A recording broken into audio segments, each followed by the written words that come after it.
एक गांव में एक जमींदार था। उसके पास खेत खलियान, घोड़े बग्गी, नौकर चाकर आदि की कोई भी कमी नहीं थी। इसलिए वह बड़ा घमंडी था और गरीबों से घृणा भी करता था। अरे, तू क्या कर रहा है यहाँ पर? तुझे कितनी बार कहा है कि हवेली में किसी नौकर और गरीब के पैर रखने की इजाजत नहीं है। चल जा यहाँ से। जी मालिक, मुझसे गलती हो गई, मुझे माफ कर दो। ठीक है, अब जा यहाँ से। उसकी नजर में छोटे लोग मूर्ख होते थे। नौकर उसके व्यवहार से बहुत दुखी थे। एक दिन जमींदार ने नया नौकर रखा जिसका नाम रघु था। तुझे यहाँ के नियम मालूम है कि नहीं?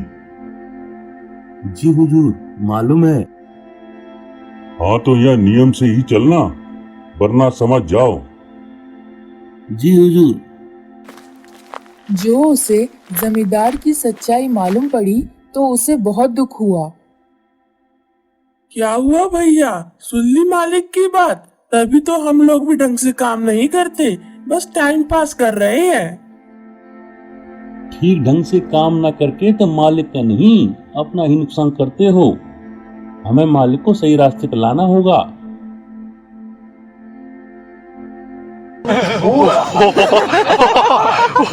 हंसो मत, दरअसल हम ही डरपोक हैं, इसलिए मालिक का अत्याचार सहते हैं। तो भैया हम ठहरे लाचार और गरीब, भला हम लोग कर भी क्या सकते हैं?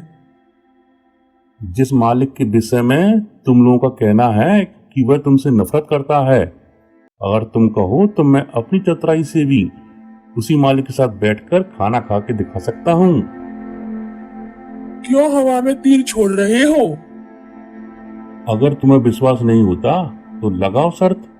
यदि मैं तुम्हें कल मालिक के साथ बैठकर खाना खाकर दिखाऊं तो तुम मुझे क्या दोगे? हम सब मिलकर तुम्हें 500 रुपए देंगे। क्यों भाइयों? हाँ ठीक है। चलो, मंजूर है। अगले दिन दोपहर भोजन के समय रघु मालिक के घर पहुंचा। उसे देखते ही चौकीदार बोला, चल भाग यहाँ से। अरे भाई चौकीदार, मुझे मालिक से एक जरूरी बात करनी है। मुझे बताओ क्या बात है, मैं मालिक को बता कर आता हूँ। भैया, वह बात ही कुछ ऐसी है जो सिर्फ मालिक को ही बताई जा सकती है।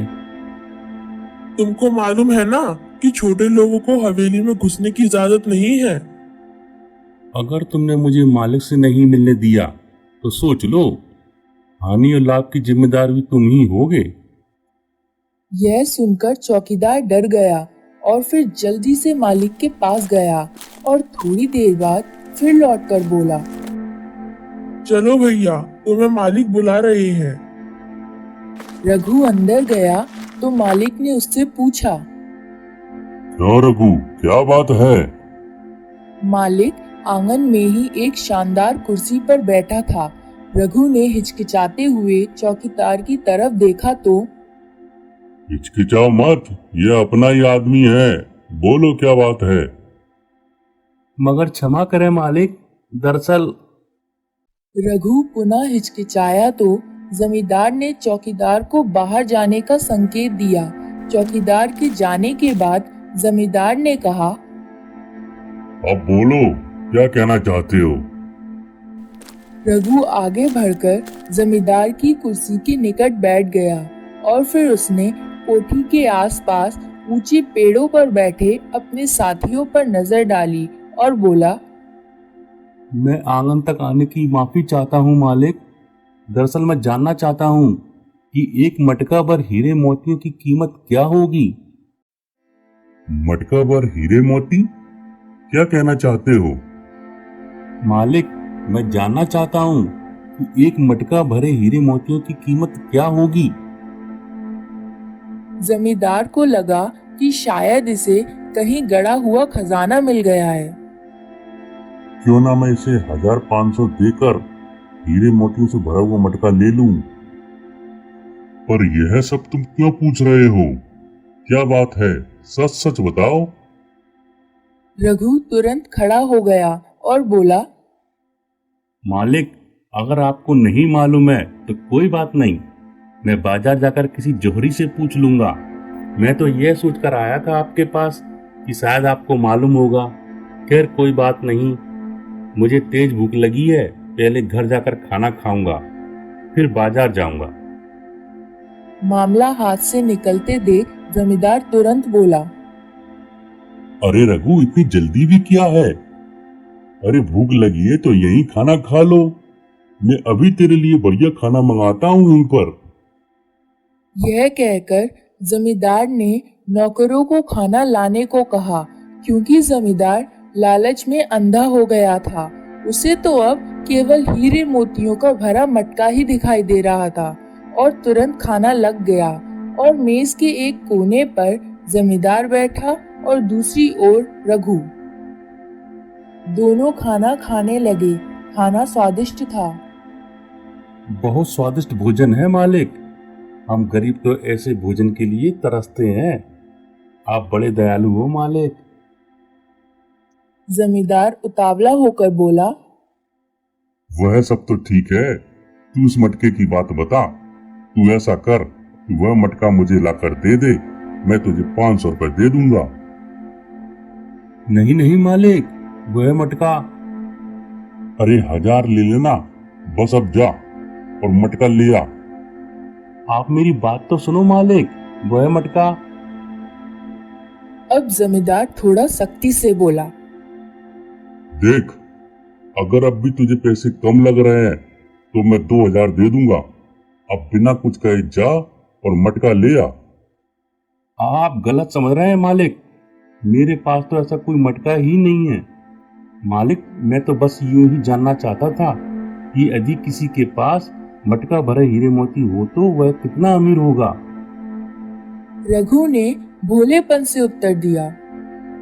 ओहो, जमींदार ने अपना सिर पीट लिया और बोला। तुम बिल्कुल मूर्ख हो रघु। मूर्ख ऐसी कल्पना करते रहते हो। तुमने मुझे भी मूर्ख बना दिया। फिर कुछ देर बाद जमींदार हंसने लगा।